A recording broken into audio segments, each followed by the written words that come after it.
사도 바울이 로마의 그리스도인들에게 전한 모든 사람은 위에 있는 권세들에게 순종하라. 로마서 13장 1절, 에베소서 6장 5절, 전도서 1장 2절, 2장 11절. 사도 바울이 로마의 그리스도인들에게 전한 모든 사람은 위에 있는 권세들에게 순종하라는 말씀은 수세기 동안 권위와 복종에 대한 근본적인 질문을 던져왔다. 이 구절은 로마서 13장 1절에서 각 사람은 위에 있는 권세들에게 복종하라, 권세는 하나님으로부터 나지 않음이 없나니 모든 권세는 하나님께서 정하신 바라고 기록되어 있으며, 이와 함께 에베소서 6장 5절에 종들아 두려워하고 떨림으로 성실한 마음으로 육체의 상전에게 순종하기를 그리스도께 하듯 하라는 구절이 함께 권위 관계에 대한 기독교적 관점을 제시한다. 이러한 성경적 가르침은 권위에 대한 순종을 신성한 질서의 일부로 바라보게 했지만 동시에 복잡한 해석의 여지를 남겼다. 권세가 하나님으로부터 나온다는 전제는 모든 형태의 권위가 절대적으로 선하다는 의미가 아니라 질서 자체의 필요성을 인정하는 것으로 이해되어 왔다. 그러나 역사 속에서 이 구절들은 때로 부당한 권력의 정당화 도구로 사용되기도 했으며, 이는 성경 해석에 있어서 맥락과 균형의 중요성을 보여준다. 전도서의 저자인 솔로몬 왕은 헛되고 헛되며 헛되고 헛되니 모든 것이 헛되도다라며 인간 삶의 허무함을 토로했다. 전도서 2장 11절에서는 그 후에 내가 손으로 한 모든 일과 수고한 모든 수고를 돌아보니 다 헛되어 바람을 잡는 것이며 해 아래에서 무익한지라고 기록하고 있다. 이는 단순히 비관적인 세계관이 아니라 인간이 추구하는 많은 가치들이 상대적이며 절대적이지 않다는 깊은 통찰을 담고 있다.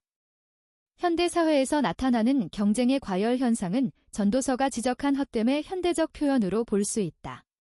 사회가 제시하는 성공의 기준들, 명문대학 진학, 대기업 취업, 높은 연봉, 사회적 지위는 마치 절대적인 가치인 것처럼 여겨지지만 실제로는 시대와 문화에 따라 변하는 상대적인 기준들이다. 개인들은 이러한 기준들을 내재화하여 자신의 꿈인 양 착각하게 되지만 결국 이 꿈은 내 꿈이 아니었다는 깨달음에 이르게 된다. 중세시대의 대표적인 문학작품인 단테의 신곡에서도 권위와 개인의 의지 사이의 긴장이 드러난다.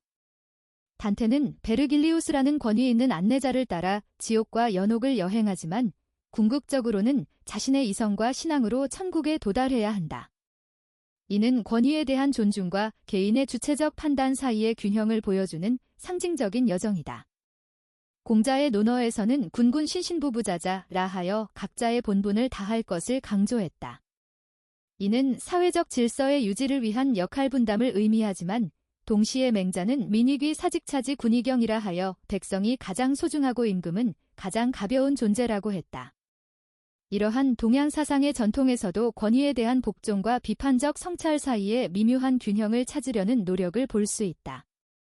현대 직장 문화에서 나타나는 좋은 직장이라는 개념 역시 비판적 검토가 필요하다. 안정적인 급여와 사회적 인정을 제공하는 직장이라는 표면적 가치 아래에는 종종 개인의 창의성과 자율성을 억압하는 구조가 숨어 있다. 월급 루팡지라는 비하적 표현은 실제로는 노동의 가치를 제대로 인정받지 못하는 구조적 문제를 개인의 도덕적 결함으로 전가하는 왜곡된 시각을 반영한다.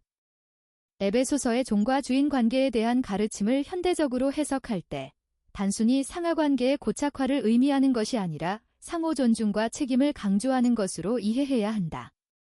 에베소서 6장 9절에서는 상전들아 너희도 그들에게 이와 같이 하고 위협을 그치라. 이는 그들과 너희의 상전이 하늘에 계시고 그에게는 사람을 외모로 취하는 일이 없는 줄 너희가 알미라고 하여 권위를 가진 자의 책임을 동시에 언급한다. 50대 퇴직자들의 눈물은 개인적 실패가 아니라 사회 시스템의 구조적 한계를 보여주는 상징이다. 평생을 회사에 헌신한 사람들이 갑작스럽게 무용지물이 되는 현실은 인간의 존재 가치를 생산성과 효율성으로만 평가하는 사회의 문제점을 드러낸다. 이는 전도서가 지적한 해 아래 새 것이 없다는 통찰과 연결되는데 인간을 도구로 여기는 관점은 고대로부터 반복되어 온 낡은 사고방식이다. 그리스 철학자 아리스토텔레스는 니코마코스 윤리학에서 진정한 행복은 외부적 조건보다 내적 덕성에서 나온다고 보았다. 현대 사회가 추구하는 외형적 성공들, 재산, 명예, 권력은 아리스토텔레스가 말한 외적 선대에 해당하며 이것들이 진정한 행복을 보장하지 못한다는 것은 이미 2000년 전에 지적된 바 있다. 셰익스피어의 햄릿에서 햄릿이 사느냐 죽느냐 그것이 문제로다라며 고뇌하는 모습은 개인이 기존 질서에 순응할 것인가 아니면 자신의 신념을 따를 것인가의 딜레마를 극적으로 보여준다. 햄릿의 고민은 현대인들이 사회적 기대와 개인적 소신 사이에서 겪는 갈등과 본질적으로 다르지 않다. 중국 고전 장자에서는 무의자연의 사상을 통해 인위적인 사회적 기준에 얽매이지 말 것을 제시했다. 장자가 말하는 무용지용 쓸모없어 보이는 것이 오히려 진정한 가치를 가질 수 있다는 역설적 통찰을 담고 있다. 현대 사회에서 생산성과 효율성만을 강조하는 문화에 대한 근본적 질문을 던지는 지혜라 할 수 있다. 토마스 아 캠피스의 그리스도를 본바다에서는 세상의 허영을 경계하며 내적 평화를 추구할 것을 권한다. 이 작품에서 강조하는 것은 외부의 인정이나 성취보다 내면의 성숙과 평온이 더 중요하다는 메시지다. 현대인들이 끊임없는 경쟁과 비교 속에서 잃어버린 내적 중심을 되찾는 것의 중요성을 일깨워준다. 불교의 경전인 법화경에서는 일체 중생이 모두 불성을 가지고 있다고 가르친다. 이는 모든 인간이 본래적으로 동등한 존재라는 깊은 통찰을 담고 있으며 사회적 지위나 성취에 따른 차별을 근본적으로 부정하는 관점이다. 현대 사회의 서열화된 가치 체계에 대한 근본적 성찰을 제공한다.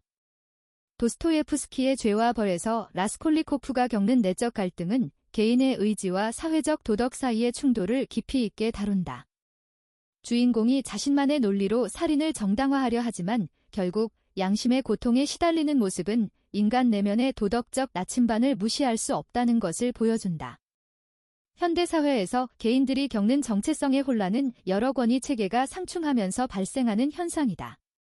가정, 학교, 직장, 사회가 각각 다른 가치와 기준을 제시하면서 개인은 어디에 우선순위를 두어야 할지 혼란스러워한다. 이러한 상황에서 로마서의 권세 복종 교훈은 단순한 맹종이 아니라 분별력 있는 순응을 의미한다고 해석되어야 한다.